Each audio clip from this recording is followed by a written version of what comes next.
নাকি বুড়া বুড়িদের বার্ধক্যর ভাতার টাকা জুটেনি, এখনো অন্নপূর্ণার টাকা ঢুকেনি অনেক মেয়ার। এই যে বারল ফুরে যে একটা বাচ্চা মেয়ের যে অঘটন ঘটালো, তার কি করেছে সরকাররা?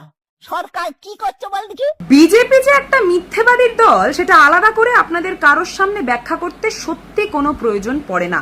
আপনারা সকলেই ইতিমধ্যে অবগত যে কিভাবে BJP IT cell Amit Malviya এবং তাদের হোয়াটসঅ্যাপ ইউনিভার্সিটি মারফত বরাবরই মিথ্যে তথ্য ম্যানুফ্যাকচার শুধু নয়, সেই জিনিসটা বেশ সুন্দরভাবে প্রপাগেট করে তার পরবর্তীতে আমার বাংলার বিভিন্ন প্রান্তে আগুন জ্বালানোর ক্রমাগত চেষ্টা করে গেছিল তারা।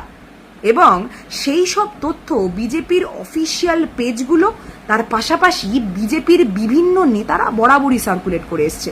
এখন সেই দায়িত্বটা খুব দায়িত্ব সহকারেই যেন ভাগ হয়ে গেছে আর একজনের ঘাড়ে। সেই টিমটার নাম হচ্ছে টিম বিসি, টিম বালিশ চাটা।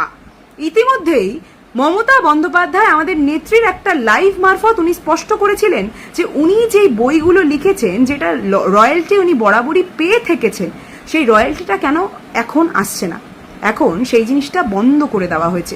উনি সেটা নিয়ে প্রশ্ন তুলেছেন। সেটাকে কেন্দ্র করেও কিভাবে মিথ্যাচার মিথ্যে প্রচার করে যাচ্ছে ওই বালিশ চাটার যিনি নায়ক রয়েছেন নাকি অভিনেতা রয়েছেন ওই ব্যক্তি, এবং তার পাশাপাশি সেই বিজেপি এবং বিজেপির বিসি টিমের বিভিন্ন কার্যকর্তারা। এবং সেটাকে কেন্দ্র করেই এই ভিডিওটা করতে চাইছি। সর্বপ্রথম, মমতা বন্দ্যোপাধ্যায় একটা দুটো পাঁচটা বই লেখেননি, উনি লিখেছেন প্রায় 135টার কাছাকাছি বই। তাই সেই 135টার কাছাকাছি বইয়ের রয়্যালটিটা উনি পাচ্ছেন কিনা সেটার স্পষ্ট তথ্য নিজেদের কাছে না রেখে তার পরবর্তীতে মমতা বন্দ্যোপাধ্যায়কে প্যাথোলজিক্যাল লায়ার যিনি বলছেন, যে গদ্দার বলছেন, সেই গদ্দারকে তো জিনিসটা আগে স্পষ্ট করতে হবে মশাই। উনি যেইভাবে বিজেপি নামক দল এবং বিজেপির যারা শীর্ষ পদে বসে আছে তাদের কাছে গুড বুকসে থাকার জন্য মমতা বন্দ্যোপাধ্যায়কে কেন্দ্র করে ক্রমাগত আক্রমণ চালিয়ে যাচ্ছে, তথ্যবিহীন আক্রমণ চালিয়ে যাচ্ছে, এবার আপনাদেরকে সেই ব্যাখ্যাটা তো দিতে হবে। তার পাশাপাশি আমরা স্পষ্টভাবে একটা কথা বলতে চাই। ইতিমধ্যে দেখছিলাম ফেসবুক মারফত একটা পোস্ট আমার কাছ পর্যন্ত আসে। সেই পোস্টটা যিনি করেছেন ওনার ডিটেলসটা আমি আপনাদের সকলের সামনে একবার তুলে ধরতে চাই। ওনার নাম হচ্ছে গৌতম সরকার বাবু। আমি ওনার প্রোফাইলটা একবার আপনাদের সকলের সামনে দেখাচ্ছি।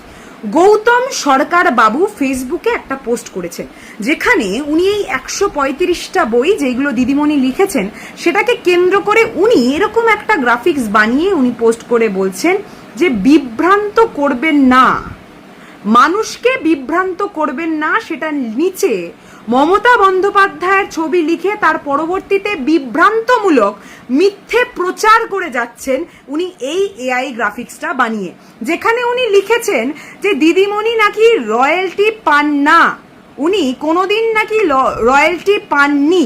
এবং সেখান থেকে আমি একটু ওনাকে প্রশ্ন করতে চাই, স্পষ্ট প্রশ্ন করতে চাই যে মশাই আপনাকে কে এত গোটা ডিটেলসটা দিয়েছে? ওই আইটি সেলের, বিজেপি আইটি সেলের অমিত মালব্য বাবু আপনার কানে কানে ফুসফুস করে বলে দিয়ে গেছিলেন কি এই কথাটা? সর্বপ্রথম এই উত্তরটা দেবেন। তার পাশাপাশি 15 বছরের মুখ্যমন্ত্রী, 3টে টেনিয়রের মুখ্যমন্ত্রী মমতা বন্দ্যোপাধ্যায়কে কেন্দ্র করে যেইভাবে মিথ্যাচার করে যাচ্ছেন আপনারা কি ভাবছেন? যেরকম মিথ্যাচার করবেন, আপনারা বারবার বেঁচে যাবেন, কেউ কিচ্ছু বলবে না, এই জিনিসটাই তো মনে করছেন। শাসকের কাছে বেশ ব্রাউনি পয়েন্টস বাড়িয়ে যাচ্ছেন। তার নিচে আবার লিখেছেন আপনার মুখ্যমন্ত্রী হিসেবে প্রাপ্য মাসিক বেতন ভাতা সরকারি নিয়ম অনুযায়ী ব্যাংকে হিসাব জমা হয়। ব্যাংকের কোন স্টেটমেন্টটা আপনি পেয়ে তার পরবর্তীতে এই এআই গ্রাফিক্সটা বানিয়ে ফেসবুকে প্রচার করছেন, সেই জিনিসটা যদি তথ্য সমেত তুলে আপনি না ধরতে পারেন তাহলে আপনার বিরুদ্ধে আইনি কেস করতে আমি বাধ্য হব। আমি আপনাকে স্পষ্ট করে দিতে চাই এই ফেসবুক লাইভটার দ্বারা, এই ফেসবুক ভিডিওটার দ্বারা গৌতম সরকার বাবু আমি আপনাকে স্পষ্ট করে দিতে চাই যে আপনি যে গ্রাফিক্সটা পোস্ট করেছেন এই গ্রাফিক্সটার পূর্ণ দায়িত্বভার আপনাকে নিতে হবে। শুধুমাত্র তাই নয়, আপনি যেইভাবে মিথ্যাচার করে বেড়াচ্ছেন তাও একজন সাধারণ ব্যক্তিকে নিয়ে নয়, স্বয়ং মমতা বন্দ্যোপাধ্যায়কে নিয়ে, এইটার যদি এই পোস্টার যদি স্পষ্ট তথ্য সমেত কৈফিয়ত আপনি দিতে না পারেন, তাহলে আপনার বিরুদ্ধে আমরা লিগ্যাল প্রসিডিওর করতে বাধ্য হব। যেখানে আপনি স্পষ্ট করেছেন, আপনার গ্রাফিক স্পষ্ট করেছে যে দিদি নাকি সেই 135টা বই কেন্দ্রে কোনোদিন রয়্যালটি পাননি, উনি নাকি মিথ্যা কথা বলছেন। আপনি নিচে লিখেছেন উনি নাকি বেতন পেতেন, উনি নাকি পেনশন পান। আমি স্পষ্ট করে দিচ্ছি, আমি দায়িত্ব সহকারে কথাটা বলছি, মমতা বন্দ্যোপাধ্যায় এমন সিএম যিনি ওনার গোটা 15 বছরের টেনিয়রে সিএম থাকাকালীন এবং তার পূর্বেও আজ পর্যন্ত একটা সরকারি টাকা নিজের ব্যাংক অ্যাকাউন্টে নেননি, উনি একটা পয়সা স্যালারি হিসাবে নিজের কাছে নেননি। যেই মানুষটা সারা জীবন শুধুমাত্র বাংলার প্রত্যেকটা মানুষের মুখে হাসি ফোটানোর লড়াই করে গেল, সেই মানুষটাকে কেন্দ্র করে যখন মিথ্যাচার করছেন, তখন যদি মনে করেন বাংলার মানুষরা চুপ থাকবে, আমি স্পষ্টভাবে বলে দিই এই মিথ্যাচারের বিরুদ্ধে বাংলার প্রত্যেকটা মানুষ কণ্ঠ তুলবে, আমরা ছাত্র যুবরা কণ্ঠ তুলবো, সেটা আমরা দেখে নেব। আর হ্যাঁ, আপনারা যারা মিথ্যাচার করে ব্রাউনি পয়েন্টস বাড়াচ্ছেন, আমি বলে দিই যে এইভাবে কদিন বাঁচবে?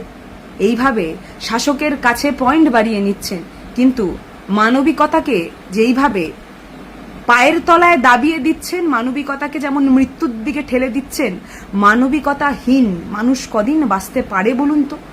আমি স্পষ্টভাবে বলতে চাই, যারা এই নোংরামি করছে তাদের বিরুদ্ধে আইনি পদক্ষেপ নেওয়া হবে।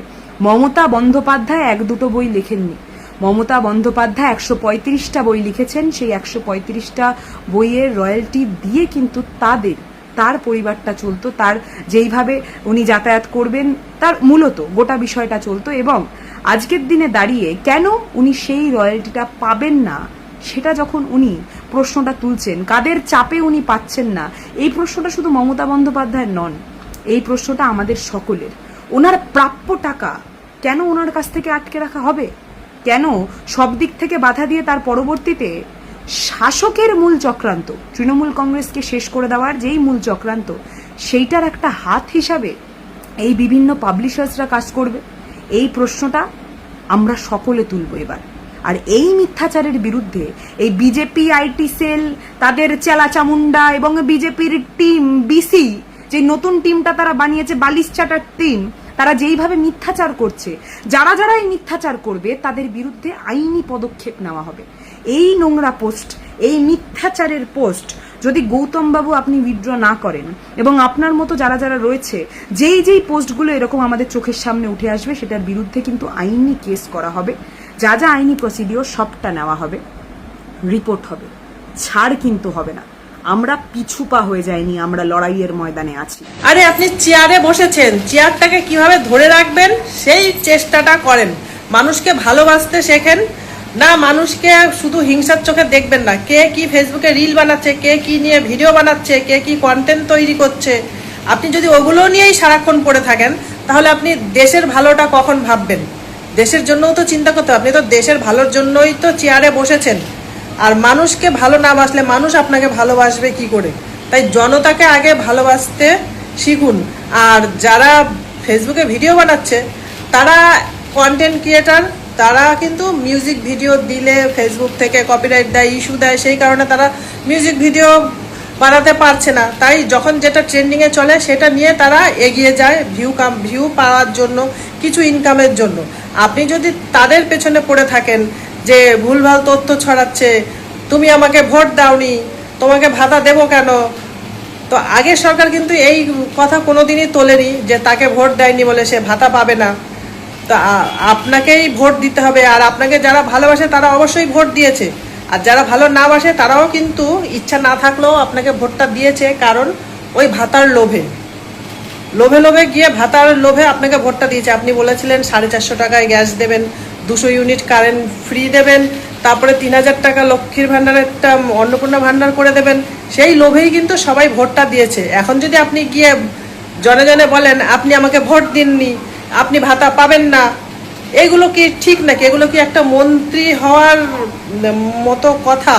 আপনি কিভাবে আপনার চেয়ারটা ধরে রাখবেন সেই চেষ্টা করেন। চেয়ার ধরে রাখতে গেলে আপনাকে দেশের জনতাকে ভালোবাসতে হবে, দেশের জনতার মাথায় হাত রাখতে হবে, জনতা কিভাবে শান্তি থাকে সেই চেষ্টা করতে হবে। উল্টো কি করছেন?